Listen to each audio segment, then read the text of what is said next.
So hi friends, Pushpa 2 reloaded version అయితే ఇప్పుడే చూసాను భయ్య. నెక్స్ట్ లెవెల్ అయితే ఉంది. ఈ రీలోడెడ్ వెర్షన్ విషయానికి వస్తే అసలు మామూలుగా లేదు భయ్య. సుక్కు మామ ఇలాంటి సీన్స్ ఎందుకు కట్ చేసావు నాకైతే అర్థం కాలేదు.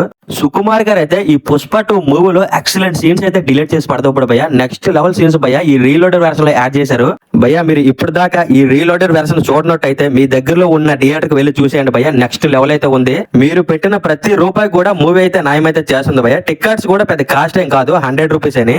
ఈ ఎక్స్ట్రా 20 మినిట్స్ ఫుటేజ్ అయితే ఫస్ట్ హాఫ్ లో అయితే ఉండదు భయ్య, మనకి సెకండ్ హాఫ్ లోనే ఉంటుంది. ఏ సీన్స్ యాడ్ చేశారో మీకు స్టోరీ లీక్ అవ్వకుండా చెప్తాను వినండి భయ్య. ఒక కంటైనర్ లో పుష్పరాజ్ అయితే జపాన్ అయితే వెళ్తాడు భయ్య. ఆ కంటైనర్ లో 45 రోజులు ఎలా ఉన్నాడు ఇవన్నీ మనకి చూపిస్తారు క్లారిటీగా. అలాగే పుష్ప సిండికేట్ మెంబర్స్ తో ఒక మీటింగ్ అయితే పెడతాడు భయ్య. ఆ మీటింగ్ లో ఎలివేషన్ అయితే ఉంటుంది, నెక్స్ట్ లెవెల్ అయితే ఉంటుంది. జాలిరెడ్డితో ఒక సీన్ అయితే ఉంటుంది 8 నిమిషాలు. శిఖవాదన్ అయితే చాలా పవర్ఫుల్ గా చూపించారు. క్లైమాక్స్ లో పక్క ఏడుస్తారు భయ్య. ఓవరాల్ గా ఈ 20 మినిట్స్ ఎక్స్ట్రా ఫుటేజ్ గురించి ఒక్క మాటలో చెప్పాలంటే గూస్ బంప్స్.